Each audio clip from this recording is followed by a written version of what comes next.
nos vamos a ocupar ahora, como les decía, de un tema muy, muy importante, el empleo de nuestro mercado laboral. Vamos a profundizar, como les anticipaba al inicio del programa, está en línea con nosotros la directora nacional del INE, Sandra Quijada. Sandra, buen día, muchísimas gracias por atendernos.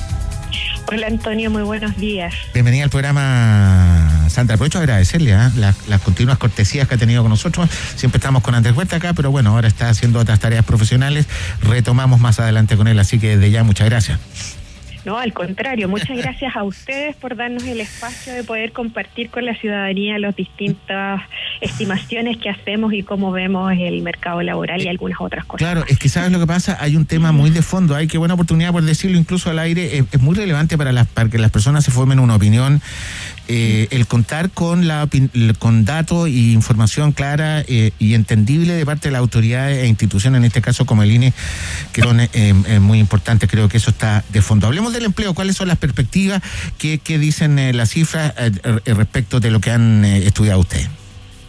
Bueno, nosotros tenemos todos los últimos días hábiles del mes, ¿cierto? Entregamos las cifras del último trimestre móvil, sí, que es lo que estamos analizando.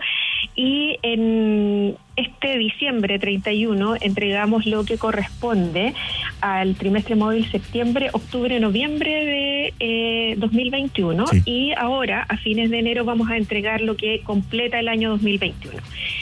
Y en ese reporte lo que encontramos es que se sigue sosteniendo una baja en la tasa de desocupación, ¿cierto? Se siguen aumentando los ocupados respecto de los últimos 12 meses y también respecto del trimestre móvil inmediatamente anterior. Y un tema que quizás es relevante y que nos ha estado preocupando durante todo el periodo de la pandemia tiene que ver con la brecha, cómo se ha estrechado la brecha de desocupación entre hombres y mujeres a partir de, diríamos, los trimestres de junio, julio, agosto en adelante. Si bien tenemos un problema importante todavía de recuperación de puestos de trabajo en el mercado laboral femenino, vemos que estas brechas que existían durante el periodo septiembre-noviembre desde el 2020 hasta marzo, abril-mayo del 2021 se ha estado estrechando. En general, siempre hay una brecha entre hombres y mujeres respecto de la tasa porque la participación de las mujeres es distinta, tiene un tamaño distinto al mercado, pero vemos hoy día que de estas personas que estaban fuera del mercado laboral, que nosotros siempre hacemos mucho énfasis porque es parte de la composición de la fuerza de trabajo, todavía la mayor parte de esas personas, que alcanzan alrededor de 1 millón de personas, la mayor parte son mujeres.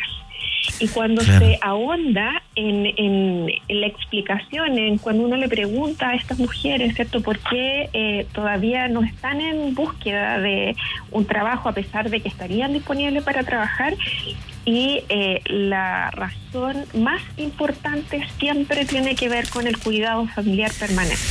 Qué interesante eso, porque hay una cuestión de género ahí que ha afectado en el tema del empleo particularmente a las mujeres, ¿o no, Sandra?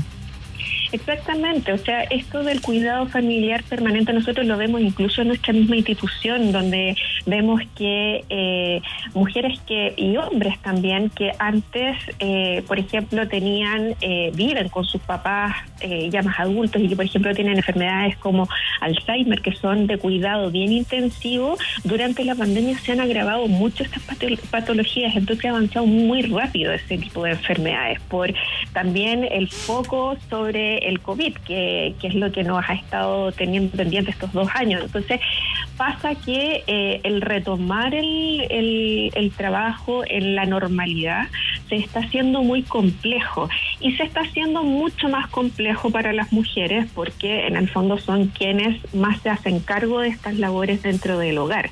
Entonces, por ejemplo, esta noticia de la Sala Muna Universal, por ejemplo, es una buena noticia para las mujeres, pero también va a tener que haber cierta preocupación sobre cómo también se abordan los cuidados de familiares, particularmente adultos mayores, porque esa también es una razón muy relevante por las que las mujeres no están volviendo al mercado del trabajo. Ahora, estamos conversando, ustedes escuchan a la directora nacional del INE, Sandra Quijada. Sandra, para los hombres corre también buscar las razones para la inactividad, o son distintos? ¿Influye eso o no? Cuéntanos de eso, por favor. Sí. También nosotros preguntamos a los hombres por qué no están en el mercado del trabajo, y la mayor parte de los hombres aduce razones de estudio o de preparación de estudios. No tiene que ver el cuidado. Es marginal, o sea, si por ejemplo dentro de las mujeres una de las razones que tiene que ver con el cuidado alcanza el 50%, en los hombres alcanza un 4%. Yeah. Es muy disímil la razón por la que no están en el mercado del trabajo. Ustedes han hecho una medición que al mismo tiempo permite una proyección de las áreas de los sectores donde se recuperan más o menos los empleos. Sí, o sea, proyecciones nosotros no hacemos porque es complejo hacer una proyección en un escenario tan inestable como el que estamos viviendo, ¿cierto? Porque cuando parece que todo va a estar más normal, ¿cierto? Nos aparece una nueva variante y eso afecta de una u otra manera las actividades de los sectores económicos. Por ejemplo, ahora con lo que estamos viviendo con Omicron, se ve inmediatamente afectado el turismo, ¿cierto? ¿Por qué? Porque si había un plan de reapertura de fronteras terrestres, eso se ha retrasado y eso afecta al turismo, uno lo quiera o no, y por lo tanto se afecta a la actividad económica. Entonces, lo que sí nosotros hemos visto mucho, yo diría desde hace unos 6 periodos de trimestres móviles atrás, es que se han estado recuperando los sectores que fueron más golpeados por la pandemia durante el año 2020, que son básicamente el sector del comercio, que genera muchísimo empleo y es uno de los sectores donde las mujeres también tienen una alta participación y ocupación. El sector de alojamiento y servicios de comida, que básicamente tiene que ver con las actividades características del turismo y donde también vemos una recuperación importante de puestos de trabajo femeninos, pero es un sector el que va más retrasado en la recuperación. Porque vemos, por ejemplo, que el sector construcción, todo lo que tiene que ver con la industria, ya está prácticamente recuperado a los niveles prepandemia. Pero estos sectores, cierto, que son más frágiles frente a las aperturas, a los aforos que se requieren de acuerdo a la etapa en la que está cada ciudad o cada región, ¿cierto? Es lo que no ha permitido que estas, por ejemplo, las actividades características del turismo, que son las más complejas en este minuto, se terminen de recuperar, porque tienen que abrir, tienen que cerrar, muchas veces ya muchas de las empresas terminan finalmente por salir del mercado. Entonces nosotros creemos que todavía hay un espacio por ahí para las actividades características del turismo para crecer, y los otros sectores ya deberían estar en niveles más de crecimiento de acuerdo al crecimiento de la economía en los distintos sectores. Una última pregunta, Sandra. Leía el otro día el informe que sacaron ustedes respecto de las remuneraciones asociadas al tema de la inflación, que fue probablemente la principal noticia del viernes pasado, como cerró el año y todo lo demás. Y es cierto, no han bajado los sueldos y salarios, pero no han crecido tampoco para que puedan alcanzar la inflación, ¿o no? El alza de precio. Exactamente, así es. Ese es un reporte que nosotros obtenemos desde las empresas. Entonces acá no está la percepción de quién recibe el salario, sino que quién lo determina y quién lo entrega. Entonces, si bien vemos un crecimiento que está entre el 5 y el 6% máximo, vemos que eso no alcanza para cubrir el 7,2% que tuvimos de inflación anual durante el 2021. Entonces ahí, no podemos decirle a las empresas del sector privado que aumenten sus salarios de acuerdo a la inflación. Algunas de ellas tienen contratos en esa línea, pero por ejemplo también sabemos que el reajuste del sector público alcanzó poquito más del 6% y tampoco cubre el aumento total de la inflación durante el año. Entonces ese es un tema probablemente que va a ser de preocupación para las nuevas autoridades.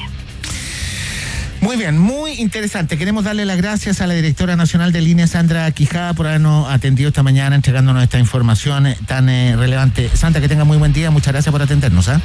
Muchas gracias a ti, Antonio. Muy amable. Solo quisiera pedirte un minutito. Adelante. Posible. Sí, por supuesto.